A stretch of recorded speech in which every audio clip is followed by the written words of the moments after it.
Hi guys, Dr. Rob Barrington here with some more nutrition advice.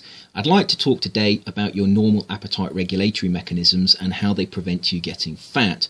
Now let's assume that we're eating a high quality diet. It's devoid of metabolic poisons, it contains enough fibre, it has enough micronutrients. When we ingest the carbohydrates, we digest the carbohydrates and they become glucose, and we absorb that glucose, and also some of the amino acids from the protein are absorbed, and the glucose and the amino acids cause the release of insulin. As insulin levels rise, this is detected by the hypothalamus, and the hypothalamus in response cuts off your appetite. This is the basic short-term regulatory system that prevents you overeating. Now, you also have a long-term appetite regulatory mechanism that involves leptin. Leptin is a hormone that's released by adipocytes. As you get fatter, the amount of leptin you release increases, and as the hypothalamus detects that leptin, it turns off your appetite and increases your resting metabolic rate to burn some of that fat. And in this way, as you put more fat on, your hypothalamus has counter-regulatory mechanisms to get rid of some of that excess fat, and in this way you maintain a set point of body fat. Now these two systems work together. You have the insulin system as a short-term system and the leptin system as a longer-term system, and these two systems work together to prevent you gaining weight in the long term. Now you can overeat high quality foods. It is possible to do that, but the more you try and increase your calorie intake eating high quality foods, the more the hypothalamus will regulate your appetite downwards, and the more it will regulate your resting metabolic rate and energy utilization upwards. And therefore you reach a point where you will gain some fat on a high quality diet, but after a while your set point of body fat will remain fairly stable, and you'll actually find that you can't gain more weight. To be able to understand how Western foods cause you to gain body fat, you need to understand that they affect the leptin and the insulin systems.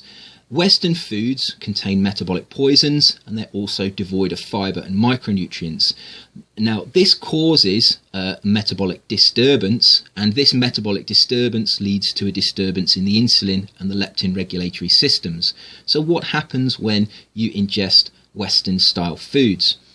Well, the first thing that happens is that the glucose from the carbohydrate is absorbed too quickly.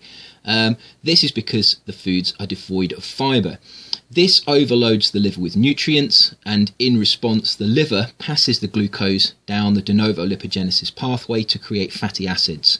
These fatty acids are stored in skeletal muscle and the liver, and they cause central insulin resistance and peripheral insulin resistance. Now this disruption to the insulin system affects your short-term appetite regulatory systems. However, insulin resistance also causes another problem, because insulin resistance is now thought to cause leptin resistance in the hypothalamus.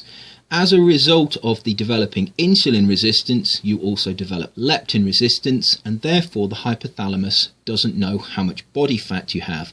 In fact, because it becomes resistant to the signal, it actually thinks you have a very low level of body fat. If you are gaining weight and you try and cut your calories, the hypothalamus will believe that you are trying to cut your calories in a environment where you have a very low level of body fat. And in response to this, its counter-regulatory mechanisms will be a paradox. It will actually try and maintain as much body fat as it can because it believes it has very little. Now, I guarantee that if you fight your hypothalamus and try and force it to lose weight when it believes it shouldn't, I guarantee you will lose. And this is the problem with low-calorie diets. People consume a Western-style diet. They develop these metabolic dysfunctions involving the insulin and the leptin systems, and they try and cut their calories. Now the hypothalamus is in a situation where it doesn't have all the facts. In fact, it believes the opposite of the actual situation. It believes you have no body fat or very low levels of body fat, when in fact you have an excess of body fat. The problem with low-calorie diets is they don't address the insulin resistance and the leptin resistance. If you are overweight, you switch to a high-quality diet, you start to reverse the leptin and the insulin resistance.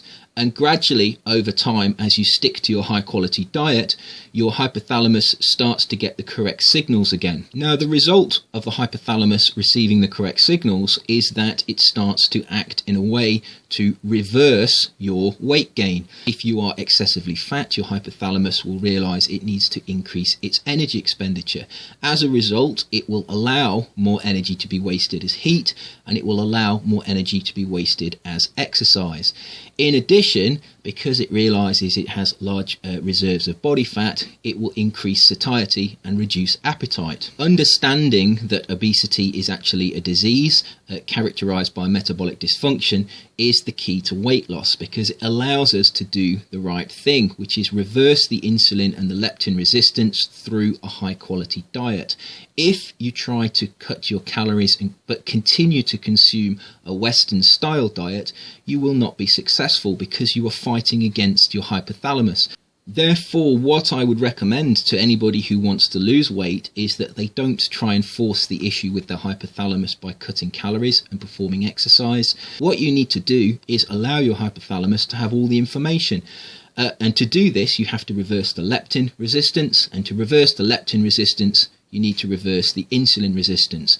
And this is achieved through eating a high quality traditional diet, devoid of the metabolic poisons that cause the metabolic dysfunctions, and a diet that contains high amounts of fibre, high amounts of micronutrients, and all the high quality protein that you need.